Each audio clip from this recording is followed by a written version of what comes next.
خاور چپکے سے ایرا کے بیڈ روم میں داخل ہو جاتا ہے۔ ایرا کوئی سمجھ پاتی اس سے پہلے ہی خاور اس کا ہاتھ پکڑ لیتا ہے اور شرمیلی آواز میں کہتا ہے، ایرا میں تم سے محبت کرتا ہوں۔ یہ سنتے ہی ایرا کا خون کھول اٹھتا ہے۔ جیسے ہی وہ کمیار کو آتے دیکھتی ہے تو خاور کے منہ پر زوردار تھپڑ مار دیتی ہے۔ اسی دوران کمیار بھی وہاں پہنچ جاتا ہے۔ ایرا کے کمرے میں خاور کو دیکھ کر وہ آگ بگولا ہو جاتا ہے۔ وہ آگے بڑھ کر خاور کا گریبان پکڑ لیتا ہے اور اسے بری طرح مارتا ہے، جس سے خاور لہولہان ہو جاتا ہے۔ پھر کمیار اپنے گارڈز کو بلا کر خاور کو پولیس کے حوالے کر دیتا ہے اور پولیس اسے گھسیٹتے ہوئے لے جاتی ہے۔ اس کے بعد ایرا روتے ہوئے کمیار سے کہتی ہے، میری بات کا یقین کرو، میں نے اسے یہاں نہیں بلایا، یہ میرے کمرے تک کیسے آ گیا مجھے کچھ نہیں معلوم۔ کمیار مسکرا کر کہتا ہے، ایرا مجھے تمہاری محبت اور وفاداری پر پورا یقین ہے، تم مجھ سے کبھی بے وفائی نہیں کر سکتی۔ یہ سن کر ایرا کے دل میں کمیار کے لیے محبت اور بڑھ جاتی ہے۔ جب کمیار ہمیشہ کی طرح صوفے پر سونے لگتا ہے تو ایرا اسے روک لیتی ہے اور پیار سے کہتی ہے، آج سے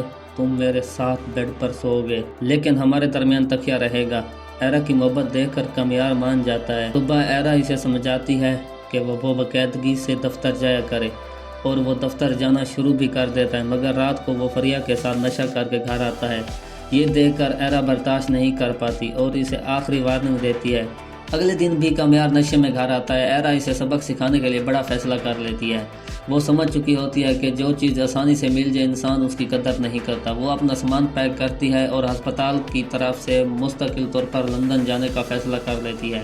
اگلے دن وہ سیدھا اپنے ابو عرفان صاحب کے گھر پہنچتی ہے۔ جب عرفان صاحب کو پتہ چلتا ہے کہ ایرا کمیار کو چھوڑ کر لندن جا رہی ہے تو ان کا دل پسیج جاتا ہے۔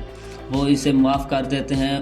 وہ خود اسے گاڑی میں بٹھا کر ایئرپورٹ چھوڑنے نکلتے ہیں۔ دوسری طرف کمیار کی امی نفیسہ اسے بتاتی ہیں کہ ایرا اسے چھوڑ کر جا چکی ہے۔ یہ سن کر کمیار کے ہوش اڑ جاتے ہیں اور وہ فوراً ایئرپورٹ کی طرف روانہ ہوتا ہے۔